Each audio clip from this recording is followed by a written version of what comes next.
Help ever, hurt never. That is the motto of my guest today. On a professional front, Rajesh Dudu is a vice president and practice leader, blockchain and cybersecurity at Tech Mahindra. He not just set up the blockchain practice there, but was also instrumental in making blockchain relevant and valuable for common people like you and me. This made Thinkers 360 recognize him in the global list of blockchain influencers. He's also a gold medalist in MBA Finance and has mentored several entrepreneurs, corporate executives, and MBA students. He's also a keynote speaker and an author as well. On a personal front, Rajesh is an avid cyclist and holds the title of Randonneur from Paris for cycling 208 plus kilometers within 10 hours. Such an incredible journey. How does he view it though? And what experiences were instrumental in his growth? Let's find out.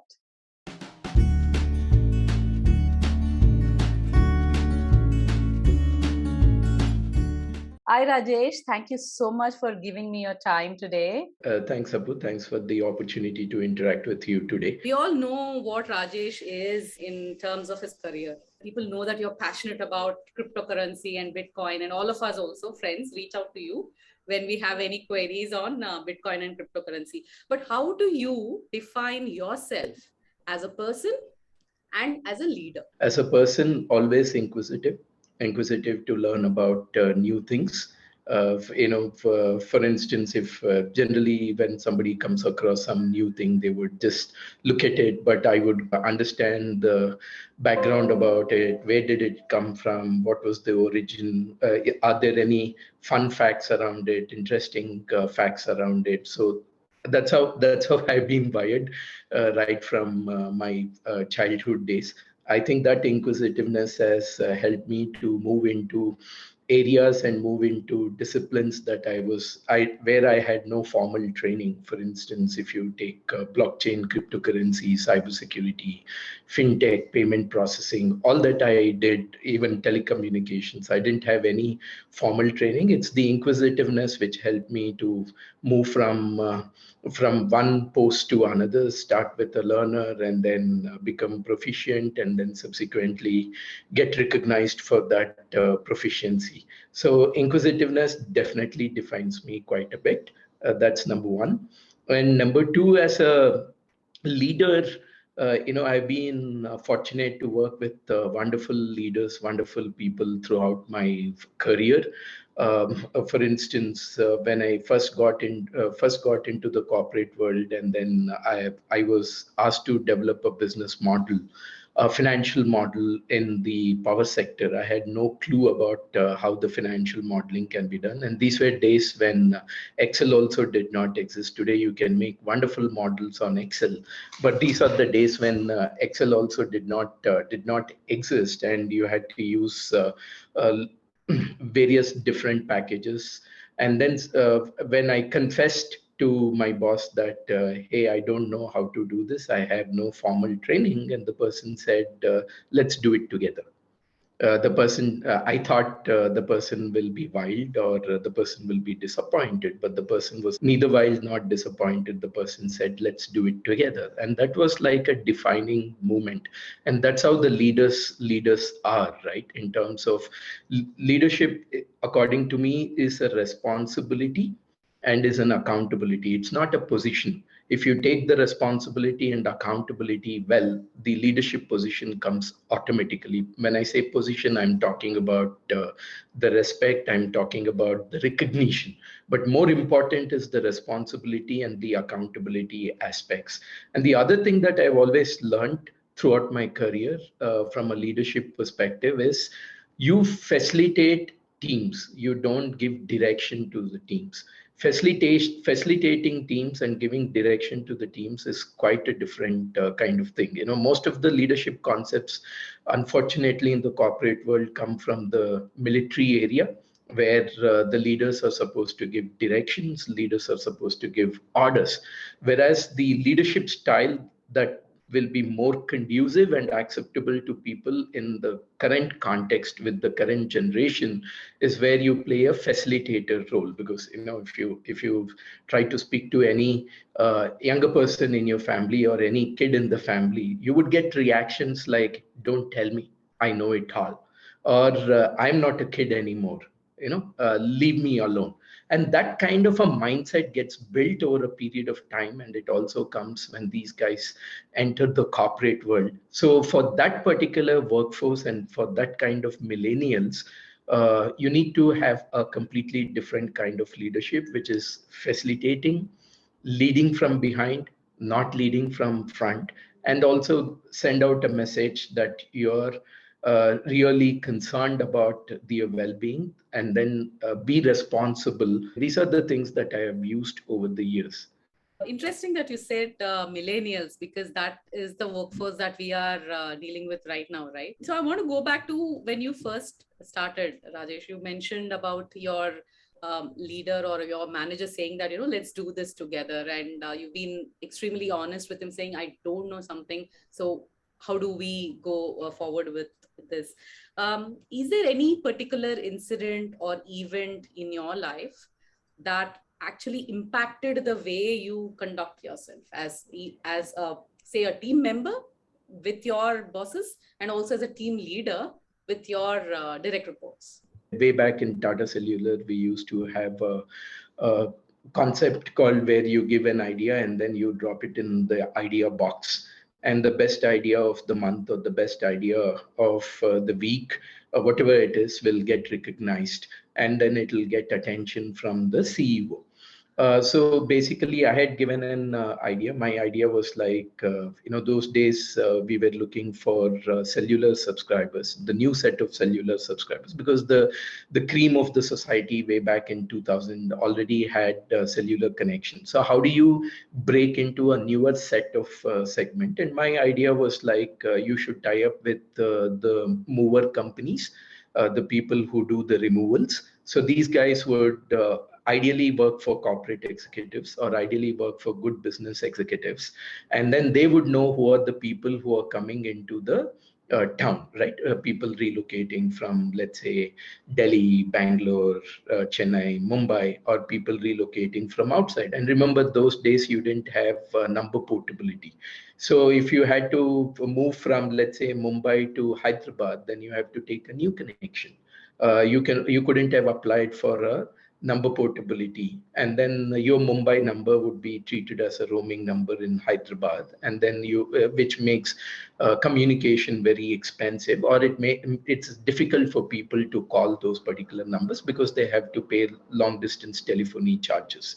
So I had written an idea saying that you prepare a database of all these mover companies, and then from them get the leads as to who are the people who are coming in or moving into Hyderabad, and then I dropped it in the Dropbox.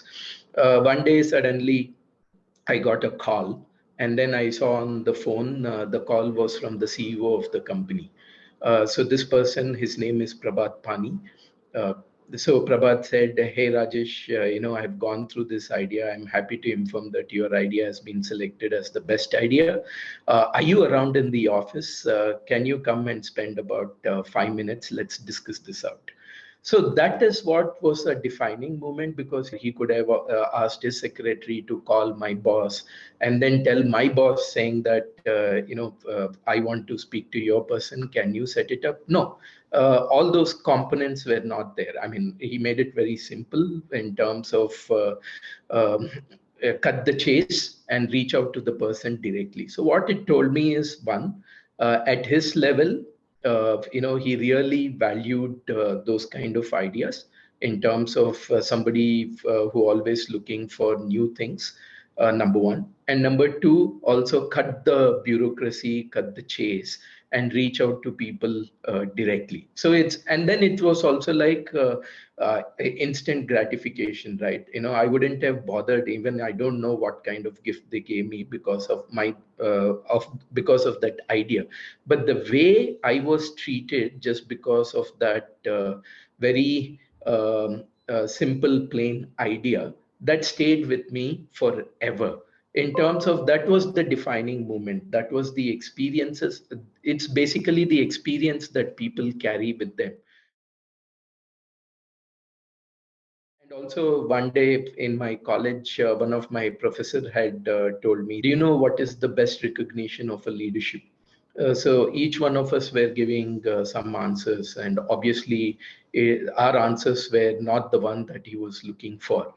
So he told us, saying, "The best recognition for a leader is when you go in the market, and when your team members see you and come running to you, that tells that the impact that you have left on them. On the other hand, if they see you and then they try to avoid the eye contact with you and run away from you, or go into another shop or another street just to escape from you, that will tell you the amount of hardships you have given to them, or amount of dislike that they have. So these are the simple things that kind of help you to establish, as not very difficult, they're not very complex concepts or theories to understand. They're very, very simple things, but more important is you need to imbibe them, and you need to imbibe them honestly and genuinely. I know a lot of people do that, but they do it with a purpose, because they want to position themselves as great leaders. But when you stop doing that with a purpose, when you stop doing that with an objective, and then you do it genuinely and naturally, that is where you establish yourself as a good leader. Right. So you're saying don't just play the role of a leader, you be a leader, right? It's the Absolutely, sense of being. absolutely. Has there been any habit, a trait, or a skill that you realized you didn't have before you, when you became a leader or when you took on to the position, and built it over a period of time? Is there any such thing that you felt necessary that you need to build on? Yeah, absolutely. Many things. The first thing that initially in my career, a lot of people gave as an input, not a direct input, but at least it comes up in your 360-degree. That's where you kind of get a mental shock, right? Because what you wanted to see, none of it is there in that 360-degree feedback. And what you are seeing is something what we call as the blind self of yourself, how you are behaving, which is not visible to you. So on those parameters, two or three things that have come up in terms of the guy does not listen, is always in a hurry, and does not give others an opportunity to speak, which was not the case with me. And when I went and analyzed and then looked at it, that maybe because of impatience to get things done, or sometimes you have impatience when somebody is going on a different track. You don't want to give them an opportunity to complete it, and you want to interpret, because you're thinking that you want to bring the person back on the track, but the person feels that you're being rude and you're not giving an opportunity to hear them out. So that was one. And the second one was also, which had come is too aggressive, and especially in aspects pertaining to things that need to be delivered, that needs to be accomplished. The tone changes, and the tone changes irrespective of whether he is speaking to the peers, he is speaking to the team members, or he is speaking to the supervisors. And for you, it will become very imperceptible. One, it is imperceptible. Since it is imperceptible, you're not able to apprehend whatever they are saying. So you have to take a step back and then understand why people are saying. And the first reaction when I got that kind of a feedback was a state of denial. And when my boss was trying to explain, and you know who the boss is, Manzoor, he was trying to explain it to me. And the first thing, that was a state of denial. No, Manzoor, I will not accept this. These guys are, they're saying with a negative intention, or they want to prove a point. That's why this feedback is coming through. So there you have to understand and realize, saying that, one, take a step back, understand what the feedback is, internalize it, and then see the motives behind that. Are they really saying it, or they want to give it back? So because of that, they are saying it. And once you differentiate those aspects, and if you will have your feedback is also coming from people whom you relate to, whom you trust. And even if they are saying the same thing, that means there is certainly a particular problem. So, in terms of ability to listen, uh, overcome the the impatience when somebody is talking, overcome that impatience, and then always try to put your point across. And then the tone modulation in conversations is very, very important. Even if, and that in today's time is very, very important, because earlier people used to say, when you're doing meetings in person, people used to say, look for your non-verbal communications, which is your body language, your posture, and all that stuff. But in today's world, when everybody is working on digital medium, sometimes they turn the video, sometimes they do not turn the video on, but the audio is always on. And the tone, people are able to perceive the tone even in those kind of conversations, and they're able to tell, saying whether this guy is aggressive or the guy is not aggressive, the guy is impatient, the guy is not impatient, the guy is listening or not listening. So the tone modulation also becomes very, very important. And these are the learnings that I have received early on, and took a lot of time to accept them, no doubt about that. But once you have accepted them, then you make a conscious effort to correct them. Very interesting experiences. I must say that even I have been through similar things, and you nailed it when you said act of denial, right? You first always, deny thing, it doesn't work for me, or this is not me, etc. So, yeah, the mind shuts out first. When you read that yeah, the first reaction that happens is a shock. You're in a utter shock. What is this? I've done so much so for much. everyone, and is this the feedback that I am getting? Do I deserve this feedback? Of course, you Right. deserve the feedback. So you cool down, and then dissociate emotions with what is said in that particular feedback, and start internalizing. Then things will start So falling in true. place and start opening up. So true. So true. So, what are your thoughts on mindfulness? Because the moment you, the way you said it, right, the moment you're aware of what is happening or what it is, then you can do something about it. Awareness is the first step to change. And Yeah. so what are your thoughts on being mindful, or mindfulness as a concept? Yeah, mindfulness as a concept is very, very important, because the work environments are changing, the people interactions are changing, and if you're not mindful about, if you're not aware, if you're not, because mindfulness is being aware. Mindfulness is being sensitive to the changes. Mindfulness is the ability to accept those changes. It's basically we becoming sensitive to everyone's requirements. We're becoming sensitive to everyone's preferences, everyone's. So that's where mindfulness helps a lot, especially in the today's context.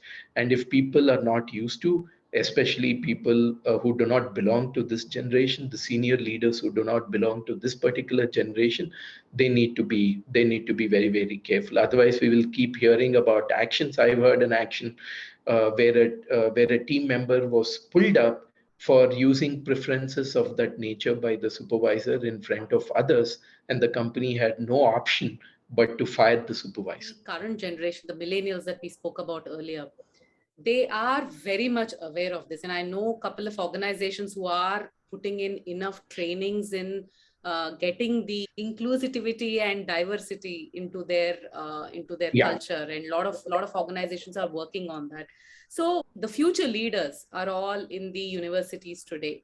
If you were to give them some kind of tips or something that they need to work on, it could be on the mindset front, it could be on the behavior front, what would those be, and any message that you want to give them, these young leaders?